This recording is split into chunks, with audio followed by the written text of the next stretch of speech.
नमस्कार साथियों, polity point Rajasthan पे आपका हार्दिक स्वागत है। जैसा कि आप सबको पता है कि पॉलिटी पॉइंट राजस्थान पे हम संविधान से जुड़ी हुई विभिन्न प्रकार की प्रश्नोत्तरी क्विज लेके आएंगे, जो सभी प्रतियोगी परीक्षाओं में आपके लिए बहुत ही महत्वपूर्ण साबित होगी।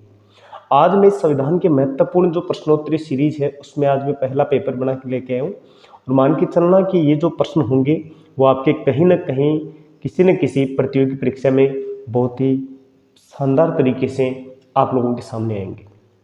अगर आप लोग इन प्रश्नों के उत्तर अगर आप लोग दे रहे हो तो ये मान के चलना है, निश्चित रहना कि आपकी तैयारी ठीक है। अगर नहीं दे रहे हो तो आप लोगों को अभी पॉलिटी पॉइंट राजस्थान की जो पिछली कक्षाएं उनको एक बार और देखना चाहिए। इसी के साथ साथ आप लोगों को ये प्रश्नोत्तरी क्विज अगर पसंद आती है तो आप लोग अपने इस चैनल को सब्सक्राइब जरूर करें। इसके साथ साथ में आप लोग इस प्रश्नोत्तरी क्विज के जो प्रश्नोत्तरी में अगर आपको कोई नया अपडेट चाहिए या कोई नई प्रश्नोत्तरी क्विज चाहिए तो आप लोग कमेंट बॉक्स में मेरे को जरूर लिखें। चलो, हम ज़्यादा समय खराब नहीं करेंगे और मैं आपके लिए संविधान के महत्वपूर्ण जो प्रश्न है, मैंने एम लक्ष्मीकांत नामक जो किताब आती है, राजनीति विज्ञान की सबसे महत्वपूर्ण पुस्तक है, उस पुस्तक का मैंने अध्ययन किया और उस पुस्तक में से मैंने रिसर्च करके मेरी तरफ से मैंने एक बार 8 प्रश्न डाले। एक बार स्टार्टिंग है अपनी इस चीज़ में, नई चीज़ लेके आया हूँ। तो एक बार आप लोग प्रश्नों को थोड़ा ध्यान से पढ़ना, समझना और एक बार मेरे साथ साथ इन चीज़ों का थोड़ा जवाब भी देना। तो देखो, पहला प्रश्न है अपना, संविधान सभा में प्रारूप समिति के अध्यक्ष कौन थे? देखो, संविधान सभा में जो प्रारूप समिति थी उसके अध्यक्ष कौन थे? अपने सामने 4 ऑप्शन है, पंडित जवाहरलाल नेहरू, के.एम. मुंशी, बी.एन. राव और बी.आर. अम्बेडकर। देखो, प्रारूप समिति के जो अध्यक्ष थे हम उनके बारे में पूछ रहे हैं। मैं संविधान सभा के अध्यक्ष की बात नहीं कर रहा हूँ, मैं प्रारूप समिति के अध्यक्ष की बात कर रहा हूँ।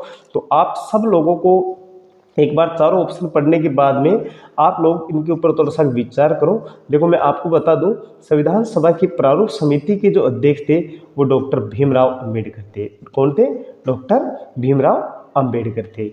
अच्छा, नेक्स्ट प्रश्न की तरफ मैं बढ़ रहा हूँ। संविधान सभा के स्थायी सभापति थे। देखो, हमने पढ़ा था, आप लोगों ने देखा होगा, संविधान सभा में जब संविधान सभा का गठन 9 दिसंबर 1946 को जब हुआ था, नवंबर को, तो उस समय संविधान सभा के प्रथम अध्यक्ष, अस्थायी अध्यक्ष तो अपने बना लिए गए थे डॉक्टर सच्चिदानंद सिन्हा को।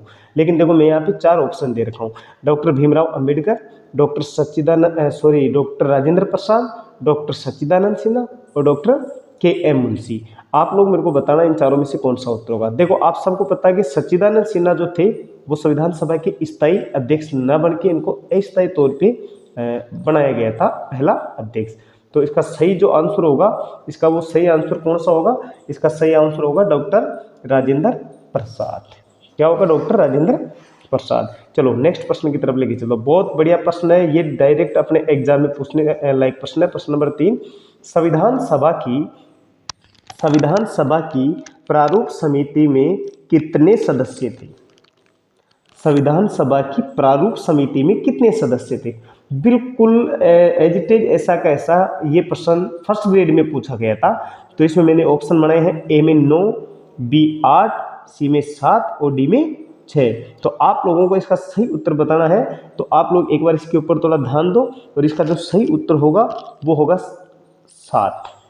क्या होगा? 7। ठीक है दोस्तों, चलो ठीक है। अगला प्रश्न, संविधान सभा के संवैधानिक सलाहकार थे। संविधान सभा के संवैधानिक सलाहकार कौन थे? तो देखो, इसमें वही 4 ऑप्शन है, doctor Bhimrao Ambedkar, doctor B N. Rao, doctor Rajendra Prasad और डॉक्टर बलवंत राय मेहता। देखो, समय को खराब ना करते हुए आप लोग थोड़ा सा प्रश्नों के ऊपर थोड़ा ध्यान दो। मैं आप लोगों को थोड़ा टाइम देता हूं ताकि आप प्रश्नों के उत्तरों को पहचान सके।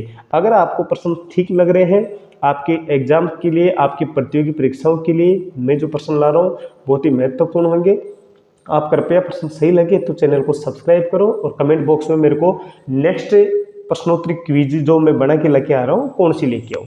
ठीक है, मैं ऑथेंटिक बुकों से रिसर्च करके पिछले पेपरों का एनालिसिस करके ये इस प्रकार के प्रश्न बना रहा हूँ। ठीक है दोस्तों, तो देखो, प्रश्न नंबर 4 का उत्तर क्या होगा अपना?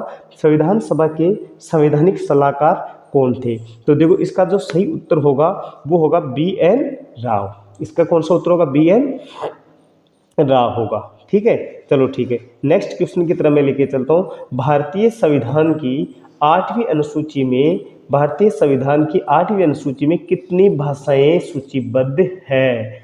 प्रश्न को ध्यान से पढ़ना। भारतीय संविधान की 8वीं अनुसूची में कितनी भाषाएं सूचीबद्ध है? तो देखो इसमें मैंने भाषाओं की भी लिखे हैं और ये प्रश्न भी बार बार पूछा जा रहा है, चाहे थर्ड ग्रेड का प्रश्न हो, चाहे रेट अध्यापक पात्रता एग्जाम का हो, चाहे फर्स्ट ग्रेड का हो, चाहे कॉलेज लेक्चरर में भी प्रश्न एक बार पूछा गया था। तो इसमें देखो 16, 18, 22 और 24। आप सबको पता होना चाहिए कि भारतीय संविधान के अंदर 22 भाषाओं का उल्लेख है। इसमें 8वीं अनुसूची में कितनी भाषाओं का? 22 भाषाओं का इसमें उल्लेख दिया गया है।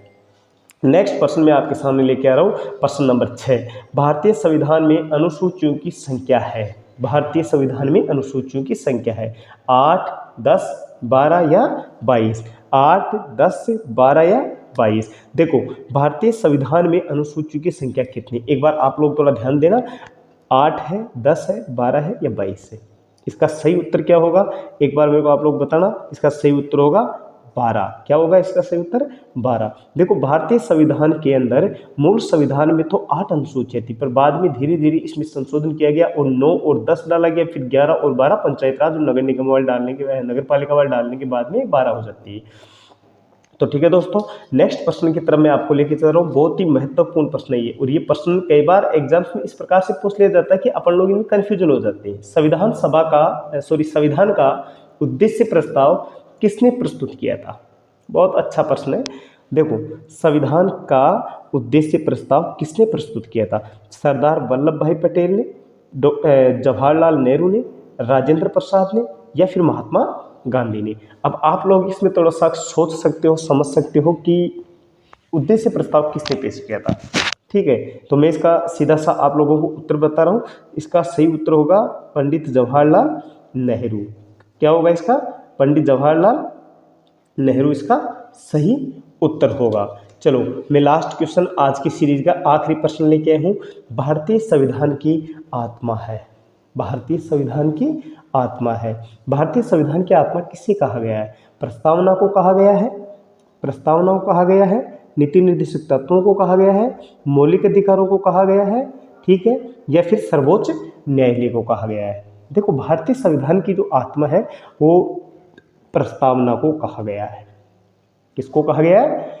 प्रस्तावना को कहा गया है। तो ठीक है दोस्तों, आज के लिए काफ़ी है, मैं ज़्यादा लंबा वीडियो नहीं बनाऊंगा। ये मैंने 8 प्रश्न डाले हैं जो संविधान के बहुत ही महत्वपूर्ण प्रश्न है, और आप लोग मान के चलना कि इस प्रकार की जो सीरीज आएगी वो आप लोगों की एक प्रकार से जैसे टेस्ट सीरीज होती है ना एग्जाम के लिए, उस टेस्ट सीरीज की तरह होगी।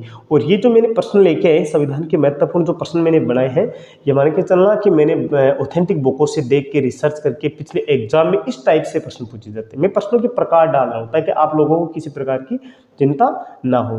तो ठीक है साथियों, नेक्स्ट वीडियो में आपको मैं संविधान से जुड़ी हुई और भी अति महत्वपूर्ण प्रश्नों की सीरीज लेके आऊँगा।